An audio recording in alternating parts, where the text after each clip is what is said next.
Hola, ¿qué tal? Buen día. Mi nombre es Jessica Liliana Abrego Montes. Soy una integrante del equipo Anónimas y el día de hoy voy a estar exponiendo nuestro trabajo de investigación que tiene como título Percepción del maltrato institucional en estudiantes de medicina del CUCS. Entonces, bueno, vamos a comenzar con nuestra introducción. Como podemos ver, el tema elegido por nosotras fue el maltrato institucional hacia estudiantes de medicina. El objetivo general que identificamos fue analizar cómo percibían los estudiantes el maltrato dentro del entorno académico del CUCS. Específicamente, nosotras basamos nuestra investigación en estudiantes de medicina del CUCS y la importancia que nosotras encontramos dentro de toda esta investigación fue desde luego evidenciar cómo estas experiencias negativas afectaban a los estudiantes en el ámbito emocional, en el ámbito académico y pues incluso ya hablando en su desenvolvimiento profesional. Entonces, bueno, en lo que respecta a nuestro marco teórico, la verdad es que nosotros sí llegamos a encontrar otras investigaciones que hacían referencia a todo este maltrato que viven los estudiantes en las carreras de medicina. Específicamente, la verdad es que en cuestión de literatura científica, sí hay algunos artículos que hablan sobre esto. Y bueno, los conceptos que nosotros identificamos y que, bueno, pusimos como base de nuestra investigación fue la violencia simbólica, el control o maltrato institucional y la educación opresora. Entonces, bueno, nosotros utilizamos algunos referentes filosóficos y pedagógicos, perdón, que a lo largo de los años han hablado acerca de todo este maltrato y toda esta dinámica que se vive en las universidades que imparten la carrera de medicina. El primero de ellos es Pierre Bourdieu. Él hablaba específicamente acerca de la violencia simbólica y él definió justamente la violencia simbólica como este fenómeno que se manifiesta a través de diversas formas, como puede ser abuso de poder, como pudiera ser negligencia o prácticas autoritarias dentro de las estructuras educativas. Digamos que es una forma de maltrato sutil. Es un hecho que por eso precisamente se llama violencia simbólica, porque es una forma sutil que incluso muchas veces suele ser invisible y que se puede expresar, bueno, como ya lo vimos, de diferentes formas. Puede ser en gestos, pudiera ser en palabras, en actitudes y bueno, todo este conjunto de acciones refuerzan la desigualdad o el desprecio y bueno, hasta cierto punto llega a ser aceptada como normal, es normalizada por aquellos que la sufren. Después tenemos a Michel Foucault. Él hablaba acerca del control institucional que se vive en estas universidades que imparten la carrera de medicina. Él decía que las instituciones educativas reproducen dinámicas de control y de disciplina que en el caso específico de la formación médica se traduce en la estructuración de jerarquías rígidas y bueno, exigencias desproporcionadas que perpetúan el maltrato y lo vuelven parte de la cultura formativa. Es importante hablar sobre esto, ya que prácticamente pudiéramos hablar que el control institucional, más allá de ser pequeñas acciones aisladas, van encaminadas más bien hacia una cultura, porque son todo un conjunto de acciones y omisiones que se ejercen desde el funcionamiento mismo de la institución. O sea, pueden venir por parte de alguna persona en específico, por parte de algún profesor o por parte de algún directivo, o pueden ser consecuencia directa de las dinámicas estructurales que se viven dentro de la institución, pero a final de cuentas terminan generando daño, terminan generando exclusión o incluso negligencia hacia quienes forman parte de ella. En en nuestra investigación específicamente nos basamos en los estudiantes, pero sería interesante también abordar la parte de los directivos, consecuencias que los mismos directivos pudieran sufrir sobre la dinámica que ellos mismos viven a diario. Entonces, bueno, la tercera persona en la que nos basamos fue Paulo Freire. Él hablaba acerca, introdujo un concepto muy interesante que es la educación opresora, y es que desde una perspectiva crítica, como les mencioné anteriormente, el maltrato institucional se tiene que analizar como un fenómeno estructural, pero también cultural, más allá de verlo como eventos aislados o acciones individuales por parte de los directivos y de los profesores. Más allá de eso, se tiene que ver como toda una cultura de maltrato que se ha normalizado a lo largo de los años. Y esto es consecuencia de que las instituciones educativas tradicionales pues operan bajo una lógica opresora, pudiéramos decir, que despoja al estudiante muchas veces de su dignidad incluso y que reproduce desigualdades en el poder. Entonces tenemos que esta educación opresora es todo, básicamente es todo un sistema de valores, normas no escritas y prácticas cotidianas que definen, bueno, cómo se vive dentro de esta institución. Y esta cultura puede reforzar el maltrato cuando no se cuestionan ciertas dinámicas de poder o incluso cuando se minimiza el sufrimiento de los estudiantes. Bien, continuando con nuestros objetivos específicos, nosotras pudimos identificar y establecer 5. El primero de ellos y el motivo de toda esta investigación fue identificar las formas de maltrato institucional que los estudiantes nos podían referir. Era identificar aquellas formas en las que los estudiantes podían identificar el maltrato. En segundo lugar, desde luego, pues analizar el impacto que todas estas formas de maltrato y todas estas conductas desacreditadoras y desagradables impactaban en la motivación y en el rendimiento académico de los estudiantes. Y esto es algo que sí pudimos comprobar en nuestra investigación. En tercer lugar, era explorar estrategias de afrontamiento, ya que, como mencioné anteriormente, todo esto de la jerarquía tan rígida y de estas conductas desagradables dentro del ámbito médico van encaminados hacia una cultura. Entonces, desde luego es importante, o bueno, fue importante para nosotras explorar algunas estrategias que pudieran servir para afrontar todo este problema que viene de raíz. En cuarto lugar, era comparar las percepciones según el semestre, ya que nosotras utilizamos estudiantes de segundo semestre, de quinto semestre y de séptimo semestre. Entonces fue también una prioridad o fue importante para nosotras poder comparar las percepciones que tenían estudiantes desde semestres tempranos hasta semestres más avanzados que ya en más de alguna ocasión o en alguna materia habían tenido la oportunidad de desenvolverse dentro del ambiente hospitalario. Y en quinto lugar, pues desde luego, o sea, último pero no menos importante, proponer algunas recomendaciones para mejorar todo este ambiente institucional y desde luego pues encaminar todas estas estrategias a el bienestar de los estudiantes.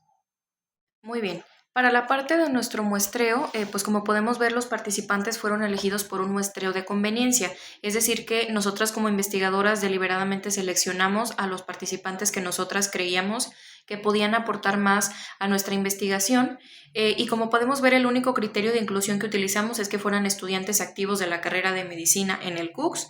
El criterio de exclusión, pues obviamente es que fueran estudiantes ya sea proveniente de otras carreras o de otro centro universitario. Y esta notita que agregué al último me pareció bastante pertinente agregarla y dice, se mantuvo postura ética y confidencial a pesar de la cercanía, ya que como sabemos en un muestreo por conveniencia, pues el investigador ya conoce algunos detalles acerca del participante que va a ser entrevistado o que va a participar en el estudio. En este caso, pues nosotros incluso teníamos el mismo contexto escolar que los participantes, entonces bueno, por eso agregué esto para que quede claro que a pesar de que éramos cercanos y que de alguna manera conocíamos a los participantes, pues en todo momento mantuvimos una postura ética, neutral e imparcial.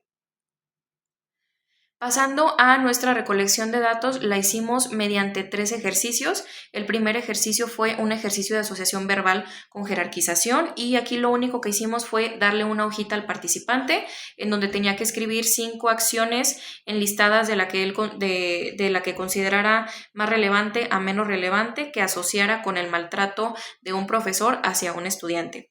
En el segundo ejercicio, básicamente entrevistamos a 3 estudiantes. Para esto realizamos una entrevista semiestructurada que incluía algunas preguntas, por ejemplo, ¿para ti qué es el maltrato? ¿Has sido partícipe de alguna situación de maltrato? ¿O sabes de alguna situación de maltrato? ¿O cómo crees que se podría erradicar este maltrato? Entonces estas entrevistas las aplicamos individualmente a 3 participantes y fueron grabadas.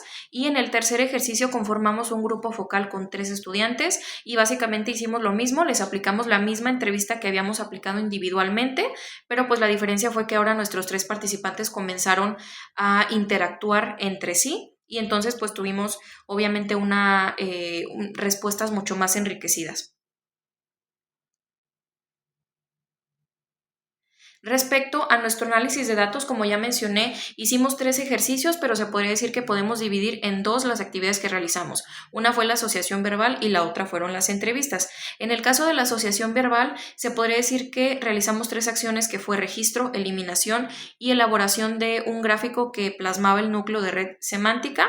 Básicamente lo que hicimos fue que todas las palabras que los participantes nos enlistaron en las hojas, las transcribimos de una por una a una hoja de Excel. Una vez que estaban todas en una lista, lo que hicimos fue quitar palabras duplicadas y aquellas que tuvieran un significado similar, es decir, aquellas palabras que fueran similares, las englobamos en una sola palabra, en un solo significado, quitamos duplicados y entonces una vez que lo hicimos obtuvimos un total de 30 palabras obtenidas mediante estas asociaciones verbales. Y entonces una vez que obtuvimos las palabritas que eran, hicimos un cálculo para ver cuáles eran las palabras que tenían más peso semántico de esta lista, es decir, las que fueron repetidas más constantemente. Y bueno, podemos ver en el gráfico que esas palabras fueron humillar, insultos, gritos, ignorar, exposición y exclusión. En el caso de las entrevistas individuales y de los grupos focales, pues las otras 3 acciones que realizamos fue transcribir, interpretar y codificar. Básicamente aquí lo que hicimos fue que las entrevistas las transcribimos de una por una, palabra por palabra, letra por letra, las transcribimos literalmente. No cambiamos absolutamente nada y entonces una vez que transcribimos estas entrevistas pues procedimos a hacer un análisis interpretativo y entonces lo que pasó fue que analizamos todas estas narraciones y entonces vimos cuáles eran aquellas palabras en las que los participantes subían el tono de voz, aquellas palabras o aquellas narraciones en las que atenuaban el tono de voz, también aquellas pausas que hicieran o aquellos silencios. Entonces, bueno, interpretamos todo ese contenido que ellos nos brindaron y después procedimos a codificarlo. Para codificarlo, inicialmente realizamos una codificación abierta en la que identificamos frases clave, patrones de lenguaje y significados recurrentes y posteriormente se agruparon los códigos en categorías temáticas que reflejaban dimensiones específicas del maltrato institucional. Entonces, para este ejercicio, pues lo que hicimos fue que inicialmente establecimos los 3 códigos y 3 códigos iniciales y a partir de esos 3 códigos pues enlistamos algunas otras categorías que hacían referencia al maltrato. Como podemos ver, los 3 códigos principales fueron maltrato verbal, maltrato psicológico y tipos de maltrato. Cabe mencionar que para esta codificación lo que hicimos fue una triangulación de información. Básicamente nosotras como investigadoras nos reunimos, discutimos lo que cada una veía o podía percibir en las entrevistas y en las narraciones y entonces al triangular la información que cada una percibía pues obtuvimos un trabajo mucho más completo y mejor interpretado.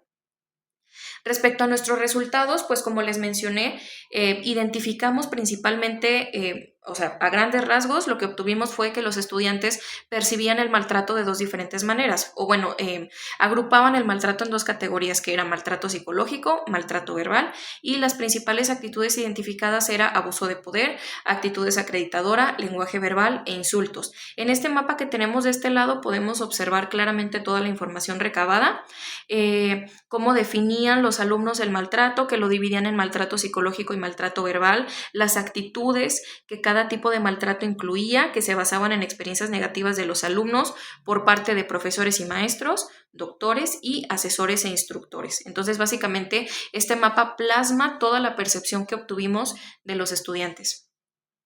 Y bueno, respecto a los hallazgos que encontramos nosotras en nuestra investigación, en primer lugar está la normalización del maltrato como parte del aprendizaje médico. Es un hecho que a partir de las entrevistas y a partir de algunas experiencias que compartieron con nosotros los estudiantes, pues nos dimos cuenta que efectivamente dentro del ámbito médico o dentro de la formación médica está súper normalizado que un médico tiene que sufrir, que un médico tiene que quebrarse la cabeza, que tiene que ser humillado para ser un buen médico, lo que nos lleva al segundo punto, que es que el 75% de los estudiantes de medicina han sufrido algún tipo de maltrato durante su formación. Esta es una realidad, el 75% de los estudiantes en algún punto de la carrera, ya sea en semestres tempranos o ya incluso en una residencia o en un internado, sufrieron algún tipo de maltrato, pudo ser verbal, pudo ser psicológico, pudo ser incluso físico, pero es un hecho. Y en tercer lugar, pues que el uso del miedo indudablemente básicamente el miedo se utiliza como una herramienta herramienta pedagógica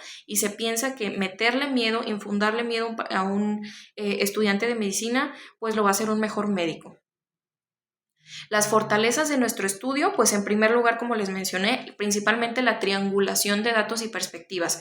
El hecho de que como investigadoras hayamos triangulado nuestros datos, lo que nosotras percibíamos sobre las narraciones, pues hizo que obviamente pudiéramos tener una interpretación mucho más precisa y mucho más amplia. Y el hecho de que hayamos triangulado también las perspectivas de estudiantes de diferentes semestres, como fue en el caso del grupo focal, definitivamente también enriqueció mucho esto porque permitió ver la perspectiva que tiene la perspectiva que tienen 3 estudiantes que se encuentran en diferentes puntos de su formación médica. En segundo lugar, pues está el uso de software de análisis cualitativo para codificación temática manual, y es que el hecho de haber utilizado un software recomendado por nuestro profesor, pues definitivamente nos facilitó mucho la codificación y el acceso a los datos, o sea, el hecho de tener los datos a la mano en todo momento y de poder codificar ahí fue algo que nos facilitó mucho el trabajo. Y en tercer lugar, pues la inclusión de testimonios directos que enriquecieron el análisis interpretativo, ya que las experiencias y los testimonios que nos compartieron los participantes, pues fue de viva voz, o sea, nunca hubo de que, ay, es que a mí alguien me contó, es que yo una vez vi, es que a mí alguien me dijo que conocía a alguien que le había pasado tal cosa, o sea, siempre fue de, a mí me pasó esto, yo creo esto, entonces nunca hubo como ese teléfono descompuesto, siempre los testimonios vinieron directamente de nuestros participantes. Entonces, bueno, o sea, es importante también mencionar que no todo es bueno y que también hubo algunas limitaciones. En nuestro caso, pues que fue una muestra bastante reducida y que no fue probabilística, como ya les mencioné, fue un muestreo de conveniencia y eso pues te puede, digamos, llevar o te puede arriesgar a que caigas en sesgos dentro de tu investigación por el hecho de que tú como investigador estés seleccionando al participante que crees que te va a aportar. En segunda está pues la relación entre investigadores y participantes que podría incluir sesgos, que podría introducir sesgos, esto ya lo mencioné. Sin embargo, pues nosotros para reducir esa probabilidad de que hubiera sesgos, pues nos limitamos únicamente a ser imparciales, a escuchar y a no salirnos de la entrevista que nosotros ya teníamos estructuradas. Y en último, pues la carencia de validación externa o una intercodificación más rigurosa.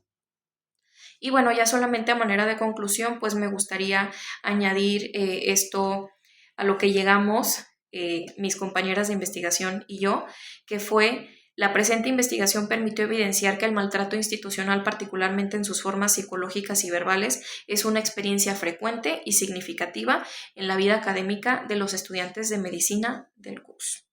Muchas gracias.